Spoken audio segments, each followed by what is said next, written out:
Imagine standing at your father's funeral, heart shattered, tears barely dry, when your stepmom, a snake in a silk dress, strides to the front and claims his $90 million Okanagan Valley mansion as her own. My family's blood, sweat, and soul poured into that home, stolen by her cold, calculating smirk. She didn't just take bricks and mortar, she ripped out our legacy, my mother's memory, my brother's future, and tossed us aside like garbage. The pain cut deeper than any knife, raw, unbearable, a wound that screamed with every breath. I stood there, choking on rage, as she thought she'd won, oblivious to the fire she'd ignited in me. She didn't know I was forged in battles she couldn't imagine, and I'd burn her lies to ash. If you've ever been betrayed by those closest to you, this will hit hard. I'm Ava Thompson. I'm 34, ex-Canadian Forces, and I fight for what's mine. Before that snake slithered into our lives, our home was a sanctuary, a place where love and laughter echoed off every wall. Picture a stone chateau nestled in the heart of Okanagan Valley, Kelowna, British Columbia, a sprawling 12-bedroom estate sprawled across 10 acres, surrounded by rolling vineyards and the shimmering waters of Okanagan Lake. This wasn't just a house, it was my father's dream, carved out with intention. Henry Thompson, my dad, built it not with wealth alone but with a vision of family. He ran Okanagan Wealth Partners, a private investment firm, with a reputation as sharp as a skate blade. At home, though, he was our rock, strict but fair, always saying, a family that eats together, stays together. Every Sunday, we'd gather around the oak dining table, no phones allowed, passing plates of Mom's maple-glazed salmon while Dad grilled us on our week. My mom, Clara, was the heartbeat of our home. A high school English teacher in Kelowna, she turned every moment into poetry. Her chocolate chip cookies filled the air with warmth, and she'd read Margaret Atwood by the fireplace, her voice soft like the lake's evening breeze. She'd laugh and say, "Ava, life's too short to skip dessert." I can still see her in the garden, pruning her prized grapevines, her hands dusted with Okanagan soil.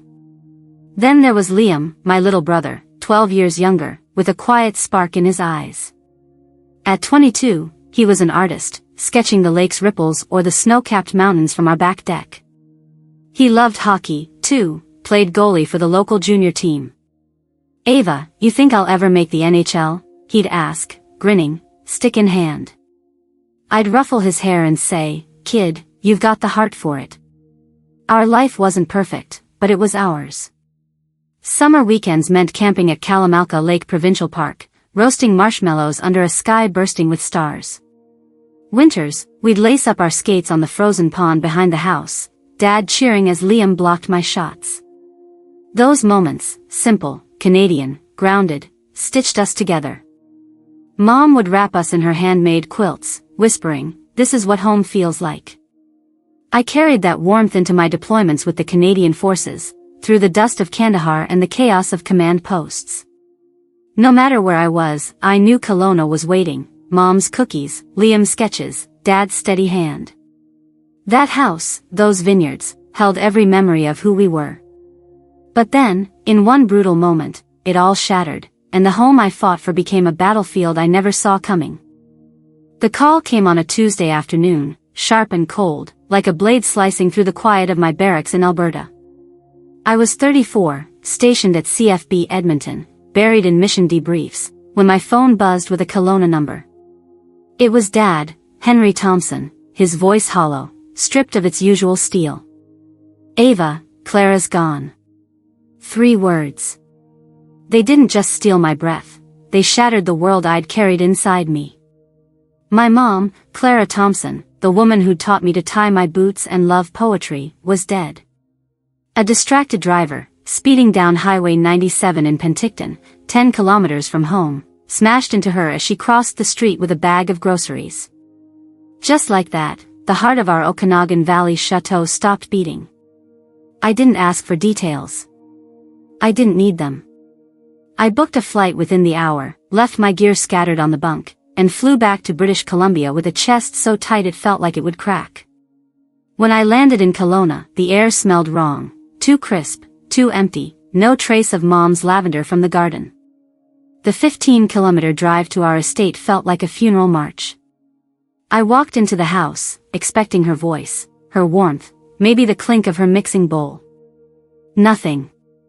The kitchen was silent, no scent of chocolate chip cookies, no Margaret Atwood books open on the counter.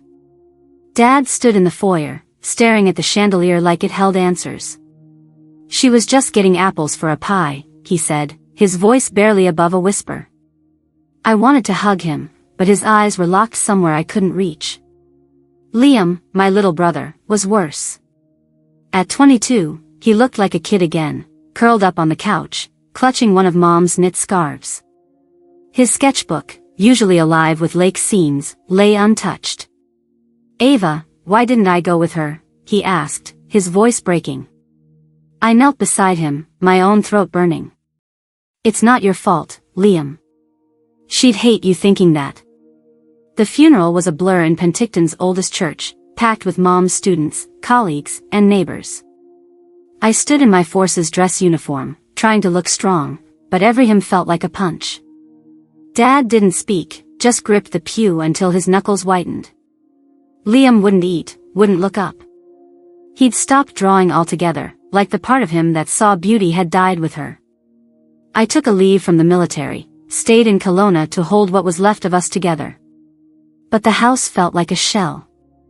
No more poetry nights by the fireplace, no more Mom humming Gordon Lightfoot while pruning her grapevines. The garden, her pride, stood neglected, the vines drooping under the weight of our grief. I tried to step up, cooking dinners, dragging Liam to hockey practice, but he'd just stare at the ice. "It doesn't feel right without her," he told me one night, his voice flat. I nodded, unable to argue. I felt it too. Dad buried himself in work, spending 12-hour days at Okanagan Wealth Partners, coming home with eyes that didn't see us. We didn't talk about Mom. We didn't talk about anything. Grief wasn't a conversation, it was a shadow we lived under. One evening, I found Liam in the garden, sitting on Mom's old bench, holding her scarf like it was all he had left. "Do you think she knew I loved her?" he asked, his voice so small it broke me. "Every day, Liam," I said, sitting beside him. "She saw it in every sketch you made." He didn't cry, just pressed the scarf to his face, like he could breathe her back. I wanted to scream, to shake the world until it gave her back, but all I could do was hold his hand. That night, I lay awake in my old room, staring at the ceiling, realizing home wasn't home anymore. Something was coming, something worse than grief, and I wasn't ready for it.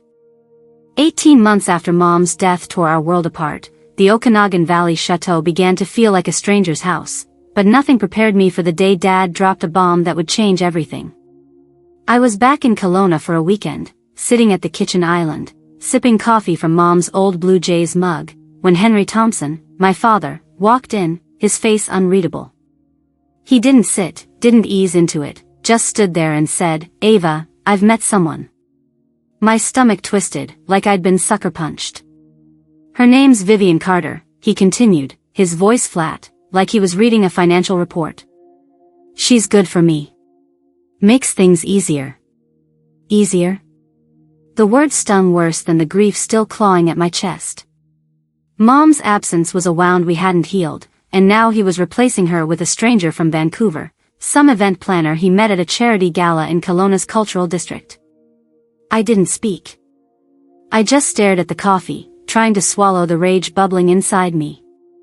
2 months later, Vivian Carter moved into our home, her high heels clicking on the hardwood like she was staking a claim. She brought her son, Ethan Carter, an 18-year-old hockey prodigy with a smirk sharper than a skate blade.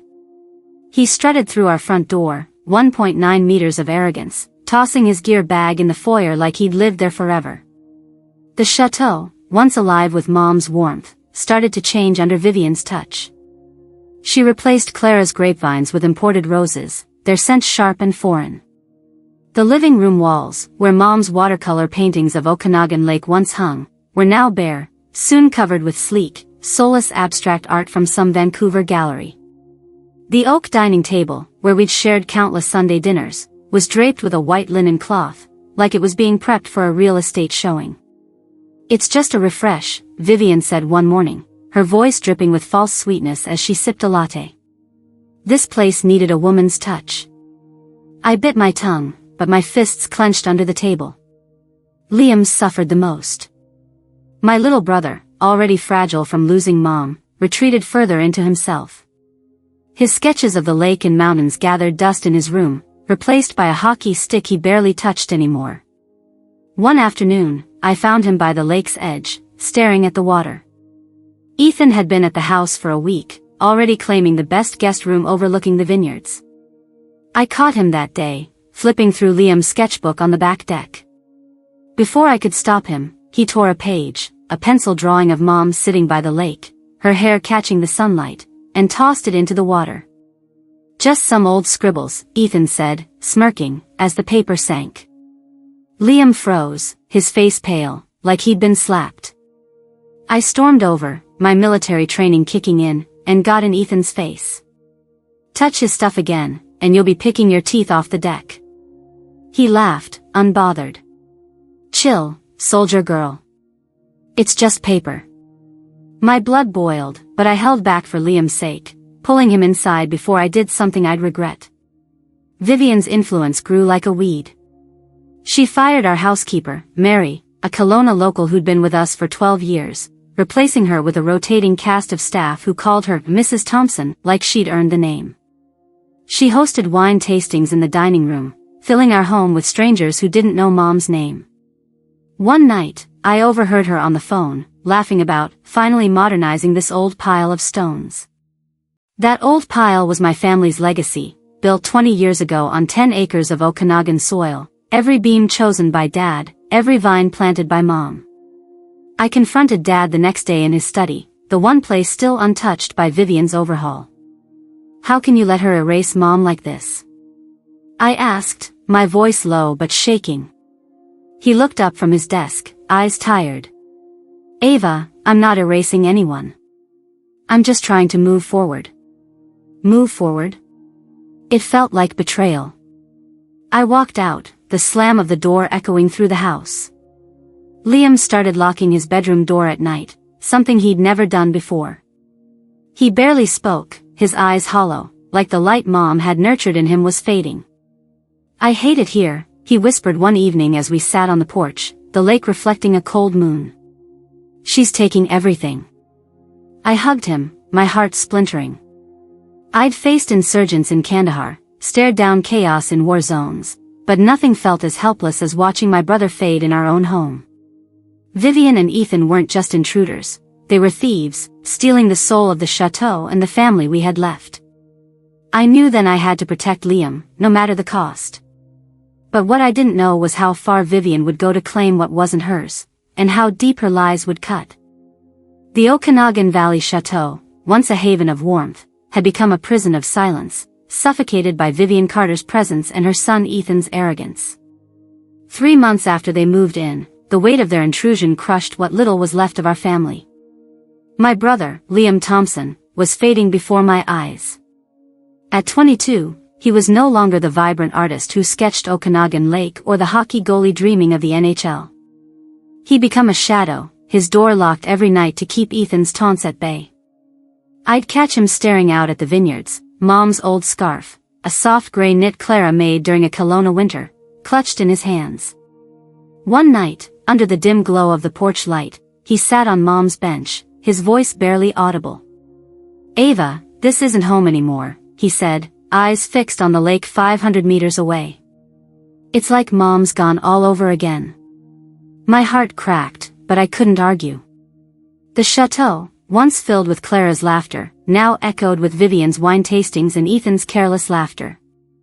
I tried to hold things together, driving the 400 kilometers from CFB Edmonton whenever I could, cooking poutine for Liam to coax a smile, urging him to pick up his pencils. But Ethan's cruelty was relentless. One evening, I found Liam in his room, his latest sketch, a charcoal outline of Mom's garden, slashed across with a marker. Ethan's voice carried from the hallway, "Your drawings suck, man. Get a real hobby." Liam didn't fight back, he just sat there, eyes hollow. I stormed to Ethan's room, my military boots heavy on the hardwood. "You touch his stuff again, and you'll answer to me," I said, voice low, every word a warning. Ethan leaned back on his bed, smirking. Relax, soldier. He's gotta toughen up. I wanted to wipe that grin off his face, but Liam's quiet plea stopped me. Ava, don't. It's not worth it. His defeat hurt more than Ethan's words. Vivian made it worse. She'd breezed through the house, acting like the Queen of Kelowna, rearranging Mom's legacy like it was clutter. Clara's poetry books were boxed up, replaced by glossy Vancouver lifestyle magazines. The kitchen, where Mom's maple-glazed salmon once scented the air, now smelled of Vivian's overpriced lavender candles. She'd smile at me, all teeth and no warmth, saying things like, Ava, you should visit more. Family matters. Family? She was no family. She was a thief in a cashmere sweater, stealing the soul of our home.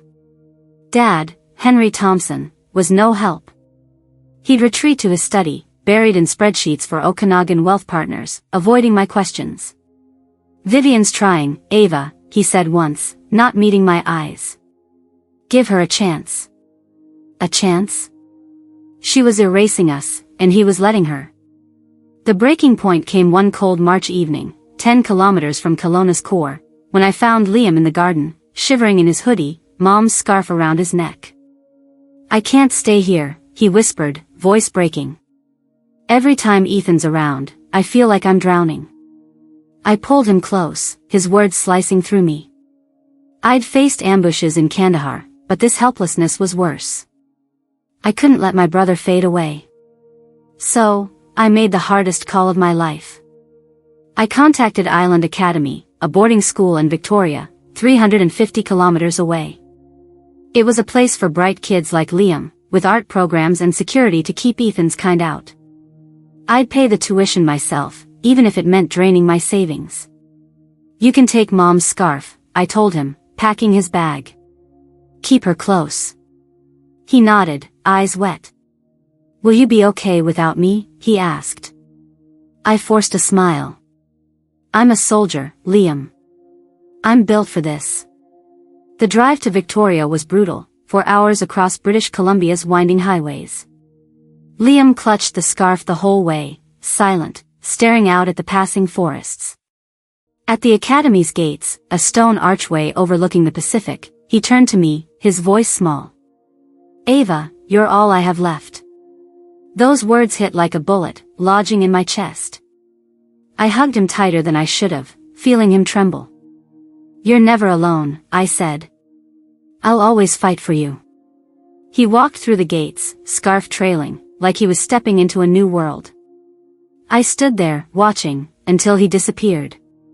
Driving back to Kelowna, the chateau loomed like a ghost. Vivian was in the living room, sipping wine, laughing with Henry like nothing had changed. I stood in the foyer, my boots still on, feeling like an intruder in my own home. The pain was unbearable, a void where family used to be. But in that moment, something shifted. I wasn't just grieving anymore. I was ready to fight. With Liam safe at Island Academy in Victoria, 350 kilometers from the Okanagan Valley chateau that no longer felt like home, I returned to Kelowna with a fire in my gut. The pain of sending my brother away had hardened into something else, resolve. Vivian Carter and her son Ethan had stolen enough from us, but I wasn't just grieving anymore, I was hunting. It started with a letter, delivered to my temporary apartment in downtown Kelowna, 5 kilometers from the estate. The envelope was crisp, from a law firm in Vancouver, and its contents hit like a grenade. Henry Thompson, my dad, had changed his will. The $90 million chateau, the vineyards, his stake in Okanagan wealth partners, everything was set to pass to Vivian and Ethan. Liam and I were erased, not even a footnote. My hands shook as I read it, not from fear but from rage. Vivian wasn't just an intruder, she was a predator, and I'd been trained in the Canadian forces to take down threats like her. I called Margaret Lee, Dad's estate lawyer for 15 years, a no-nonsense woman from Penticton who'd helped draft the original family trust. Ava, this stinks, she said over the phone, her voice sharp. Your dad was meticulous. He'd never cut you out without a fight. She'd been sidelined by Vivian's new lawyer, a slick Vancouver suit named James Reed, months before Dad's health declined. Margaret sent me a scanned copy of the original will, dated 2 years prior, naming Liam and me as primary beneficiaries. The new will, she said, was suspicious, signed when Dad was battling cancer, his mind foggy from chemo. We can challenge it, she told me. But we need proof of coercion. I hung up, my pulse racing, and started digging. First stop was Dr. Anil Patel, Dad's oncologist at Vernon General Hospital, 50 kilometers north of Kelowna. I met him after hours in a quiet clinic hallway, his face tense. Ava, your father's chart was a mess, he said, glancing over his shoulder. He was disoriented, barely able to sign his name in his final months. Vivian blocked me from ordering a cognitive assessment. My jaw tightened. She kept you away? I asked. He nodded. Said it wasn't necessary. Then she had me replaced. That was my first clue. Vivian wasn't just controlling Dad's home, she was controlling his care. Next, I tracked down Mary, our former housekeeper, now living in a small condo in West Kelowna, 8 kilometers from the chateau. Her hands trembled as she poured tea, her eyes heavy with guilt. I saw Vivian with papers. Ava, she whispered. Late at night, in your dad's study, maybe 6 months ago. She was rushing, like she didn't want anyone to see. I leaned forward. What kind of papers? Mary shook her head. Thick, legal-looking. She told me to stay out of it, then fired me the next week. I thanked her, my mind racing. Vivian wasn't sloppy, but she wasn't invisible either. The biggest break came from Noah Chen, a young IT technician who'd worked at Okanagan Wealth Partners. I met him at a Tim Hortons in Vernon, 2 kilometers from his office. He was nervous, sipping a double-double, his hoodie pulled low. I found something weird, he said, voice low. A hidden folder on the company server, labeled Thompson Trust Backup. It was encrypted, but I cracked it. It's the original will, Ava, time-stamped before your dad got sick.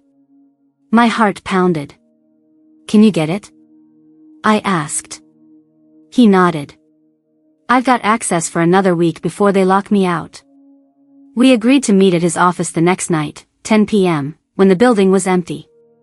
The stakes got higher when I woke up the next morning to find my Jeep's tires slashed outside my apartment, a crude note tucked under the wiper, back off, or you'll lose more.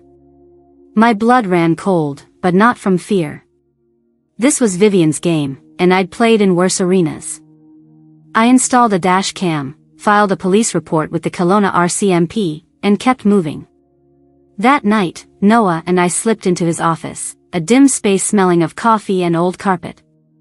He pulled up the folder, a digital copy of Dad's original will, notarized, untouched by Vivian's hands. It was ironclad, Liam and I were the heirs, with Vivian entitled to nothing. But then Noah froze, pointing to a file labeled Account Transfers. Vivian had siphoned $2 million from Dad's accounts to an offshore fund in the last year.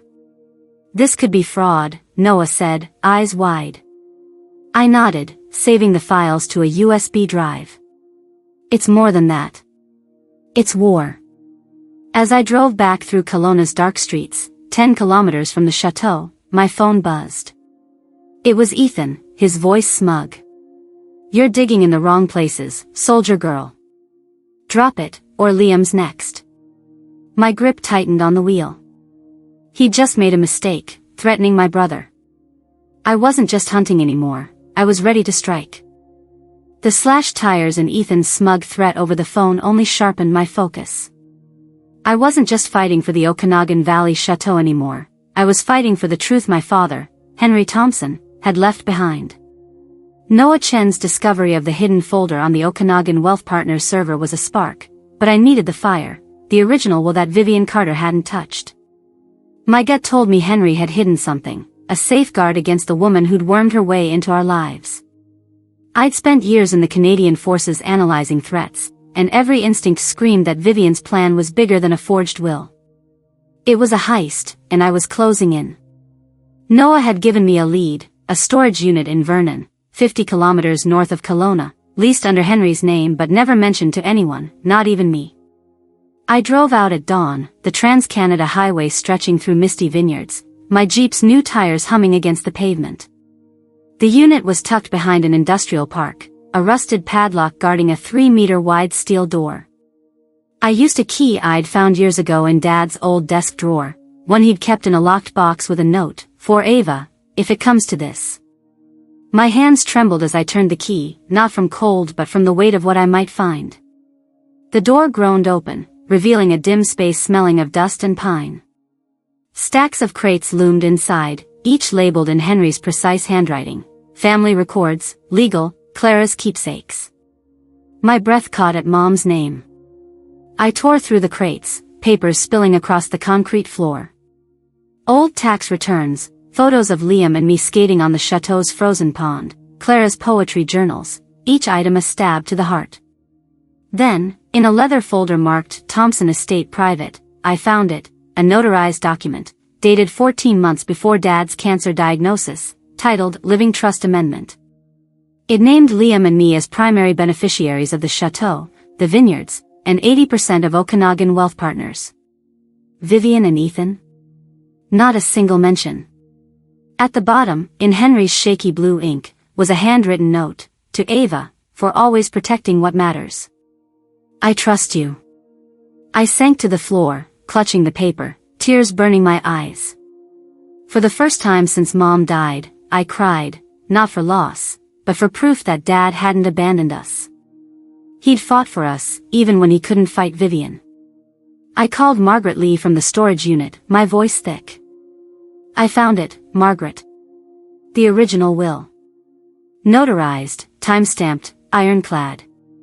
She didn't hesitate. "Get it to my office in Penticton, 60 kilometers south. Now." I scanned the document to a secure USB, locked the original in my glove box, and hit the highway, the Okanagan sunrise blazing orange over the lake. My mind raced. Vivian had built her castle on lies, but this document was a wrecking ball. Back in Penticton, Margaret's face lit up as she read it. "This changes everything," she said, her pen tapping the desk. "But Vivian's not going down without a fight. She's got James Reed, and he's slippery." I nodded, my jaw tight. "Let him try. I've faced worse than lawyers."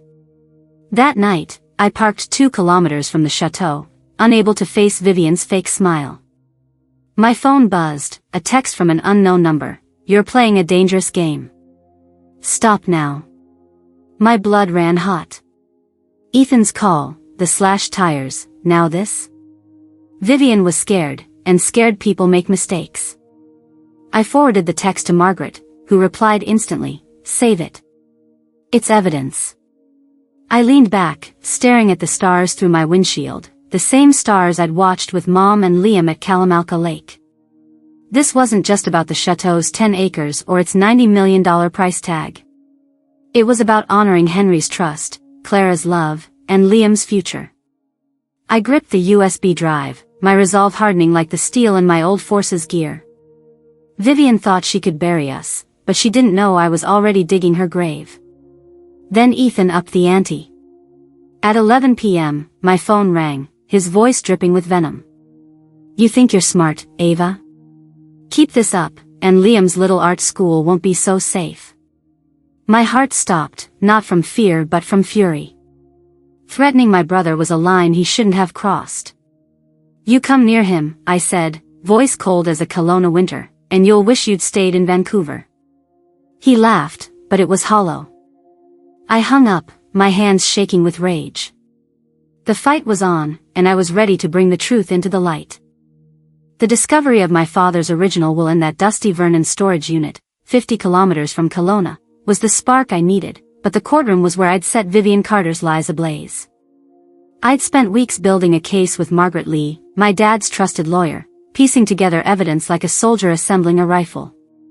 The Okanagan Valley Chateau, worth $90 million, wasn't just a house, it was Henry Thompson's legacy, Clara Thompson's love, and Liam Thompson's future. Vivian and her son Ethan thought they could steal it with a forged will, but I was done letting them rewrite our story. On the morning of the hearing, I drove 60 kilometers to the Penticton courthouse, my Canadian Forces dress uniform pressed sharp, every metal gleaming. This wasn't just a trial, it was a battlefield, and I was armed with truth. The courtroom buzzed with tension, packed with reporters, former employees of Okanagan Wealth Partners, and curious Kelowna locals. Vivian sat across the room, her designer suit pristine, her face a mask of calm confidence. Ethan slouched beside her, his hockey star swagger dimmed, eyes darting like a kid caught in a lie. Margaret stood beside me, her briefcase stuffed with evidence, the original will, Noah Chen's server files, Dr. Anil Patel's medical reports, and Mary's testimony about Vivian's late-night scheming. But the real weapon was a USB drive, holding a recording Noah had uncovered, a voice memo Henry made 10 weeks before his death, when chemo had weakened his body but not his mind. I could still hear his voice, hoarse but clear, Vivian's after the estate. Don't let her take it from Ava and Liam. They're my family. Judge Susan Chen entered, her presence like a cold wind off Okanagan Lake. She didn't smile, just scanned the room with eyes that missed nothing. Case FP, 6723, Thompson Estate. Proceed, she said, her voice cutting through the murmurs. Margaret opened with precision, laying out the timeline. Henry's original will, notarized 14 months before his diagnosis, named Liam and me as heirs. The new will, pushed by Vivian, was signed when Henry was disoriented, barely able to hold a pen. She presented Dr. Patel's report, confirming Dad's cognitive decline, and Mary's sworn statement about Vivian's secretive documents. Then came the recording. As Henry's voice filled the courtroom, every word a dagger, Vivian's composure cracked. Her fingers gripped the table, her lips tight. Ethan shifted, his face pale. This is my final wish, Henry said on the tape. Protect my kids. The chateau is theirs. Vivian's lawyer, James Reed, stood, his Vancouver polish faltering. Your Honor, this recording could be fabricated, he argued, voice slick but unsteady. Margaret didn't flinch. Forensic analysis confirms the audio's authenticity, time-stamped before Mr. Thompson's decline, she said, sliding a lab report across the desk. She called Dr. Patel to the stand. Henry couldn't make complex decisions in his final months, he testified, his voice steady. Vivian refused cognitive tests, claiming they'd upset him. Mary followed, her hands clasped tightly. I saw Mrs. Carter with legal papers in Henry's study, late at night, when he was too weak to read, she said. The room grew still, the weight of truth pressing down. I took the stand last, my uniform a reminder of the battles I'd fought. I'm not here for money, I said, looking at Judge Chen. I'm here for my father's honor, my mother's memory, and my brother's future. Vivian isolated Dad, manipulated him, and tried to erase us. She didn't just steal a house, she stole our family. Vivian wouldn't meet my eyes, but Ethan glared, his jaw tight. Judge Chen called a recess, her face unreadable. When she returned, 20 minutes later, her ruling was swift. The will presented by Vivian Carter is invalid, she declared. The original trust, naming Ava and Liam Thompson, stands. The gavel fell, and the courtroom erupted. Margaret grabbed my arm, whispering, we did it. I exhaled, the weight lifting, but my eyes locked on Vivian. She stood, her face a mask of defeat, and walked out, Ethan trailing behind like a scolded child. The chateau was ours again, but this fight wasn't over, not until every lie was buried. The courtroom victory gave us back the Okanagan Valley Chateau, but it wasn't about the $90 million or the 10 acres of vineyard stretching toward Okanagan Lake. It was about reclaiming what Henry and Clara Thompson built, a legacy of love, resilience, and family. I didn't rush back to Kelowna after the judge's gavel fell. Instead, I walked the 2-kilometer trail around Knox Mountain Park, where Mom used to point out the hawks soaring above. The silence wasn't heavy anymore, it was warm, like Clara's voice reading poetry by the fireplace. I realized the chateau wasn't a trophy to keep but a promise to honor. So, I turned it into the Thompson Community Hub, a haven in Kelowna for veterans, orphaned youth, and families rebuilding after loss. The dining room, where we once shared maple-glazed salmon, became a meeting hall for support groups. Mom's garden, once choked by Vivian's roses, bloomed again with Clara's grapevines, tended by local volunteers. Liam, now 23, came home from Island Academy to lead art workshops, his sketches of the lake lighting up the walls. "This feels like Mom," he said, placing a small carving of a hawk on Dad's old desk. Vivian Carter vanished from British Columbia, her empire of lies crumbling. Word around Kelowna was she filed for bankruptcy, her assets tied to Dad's frozen accounts. Ethan, stripped of his hockey star bravado, left for Vancouver, his name fading from the headlines. "I didn't chase them." Justice wasn't about revenge, it was about restoration. Margaret Lee, our fierce lawyer, received a commendation from the BC Law Society for her work. "You didn't just win a case, Ava," she told me over coffee at a Tim Hortons on Highway 97. "You gave your family back its soul."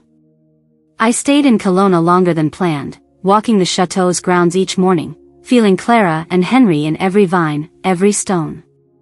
The lesson wasn't about the money or the mansion. It was about fighting for what's right, even when it costs you everything. Family isn't just blood, it's the people you stand for, the ones you protect when the world turns cold. Never let anyone rewrite your story. Stand your ground, like a true Canadian, and hold fast to what matters. If this story stirred something in you, if you've ever fought to protect what's yours, please share your thoughts in the comments below. Your story matters. Like this video if it moved you, and subscribe to True North Courage for more stories of resilience and truth. Let's keep fighting for what's right, together.